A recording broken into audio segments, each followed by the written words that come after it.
اعوذ باللہ من الشیطان الرجیم بسم اللہ الرحمن الرحیم۔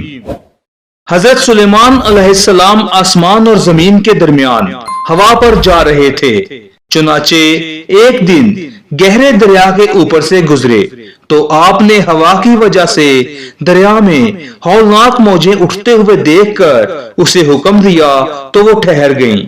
پھر آپ نے جنوں کو حکم دیا کہ وہ پانی میں غوطہ لگائیں تاکہ وہ نیچے کا حال معلوم کریں۔ اس کے بعد جنوں نے یکے بعد دیگرے غوطے لگائے تو اس دریا میں نہایت چمکدار موتی کا ایک کعبہ دیکھا، لیکن اس میں دروازہ نہ تھا۔ جنوں نے حضرت سلیمان علیہ السلام کو اس کی اطلاع دی۔ حضرت سلیمان علیہ السلام نے اس کو نکالنے کا حکم دیا۔ جنوں نے اس کو نکالا اور حضرت سلیمان علیہ السلام کے سامنے رکھا۔ حضرت سلیمان علیہ السلام اس سے متعجب ہوئے۔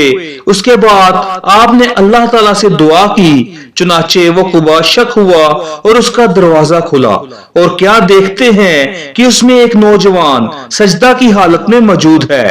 حضرت سلیمان علیہ السلام نے اس سے پوچھا کہ کیا تم فرشتہ ہو یا جن ہو؟ اس نوجوان نے کہا کہ نہ تو میں جن ہوں اور نہ ہی فرشتہ ہوں، بلکہ میں انسانوں سے ہوں۔ تو حضرت سلیمان علیہ السلام نے اس سے فرمایا کہ تم نے کس طرح یہ بزرگی حاصل کی ہے؟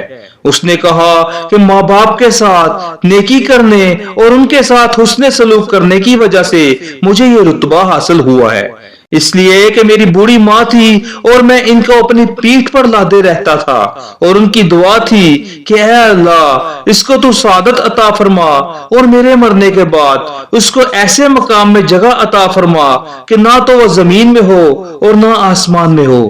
چنانچہ جب وہ مر گئی تو میں دریا کے کنارے گھوم رہا تھا تو میں نے سفید موتی کا یہ کعبہ دیکھا، اور جب میں اس کے قریب ہوا تو وہ میرے لیے پھٹ گیا، چنانچہ میں اس کے اندر چلا گیا۔ اس کے بعد قدرت الہی سے مجھ پر وہ بند ہو گیا۔ اب مجھے نہیں معلوم کہ میں زمین میں ہوں یا ہوا میں ہوں یا آسمان میں ہوں۔ اللہ تعالیٰ اس میں مجھے رزق دیتا ہے۔ حضرت سلیمان علیہ السلام نے فرمایا کہ تیرے پاس تیری روزی اس میں کس طرح آتی ہے؟ اس نے کہا کہ جب میں بھوکا ہوتا ہوں تو درخت اگتا ہے اور اس درخت پر پھل ہوتے ہیں، اور اس سے دودھ سے زیادہ سفید اور شہد سے زیادہ شیریں اور برف سے زیادہ ٹھنڈا پانی نکلتا ہے، تو میں اس سے کھاتا ہوں۔ چنانچہ جب میں آسودہ اور سیراب ہو جاتا ہوں تو وہ غائب ہو جاتا ہے۔ ناظرین کرام، حضرت سلیمان علیہ السلام نے اس سے فرمایا کہ تم رات اور دن کو کیسے پہچانتے ہو؟ اس نے کہا کہ جب صبح طلوع ہوتی ہے تو یہ کعبہ سفید ہو جاتا ہے، اور جب آفتاب غروب ہو جاتا ہے تو یہ کعبہ تاریک ہو جاتا ہے، تو میں اس ذریعہ سے دن اور رات کو پہچان لیتا ہوں۔ پھر حضرت سلیمان علیہ السلام نے اللہ تعالیٰ سے دعا کی، چنانچہ وہ کعبہ بند ہو کر شتر مرغ کے انڈے کی طرح ہو گیا اور اپنے مقام کی طرف دریا کے طرف میں لوٹ گیا۔ بے شک اللہ تعالیٰ ہر چیز پر قادر ہے۔ اس طرح کے مزید واقعات سننے کے لیے ہمارے چینل کو سبسکرائب کریں۔ بہت شکریہ۔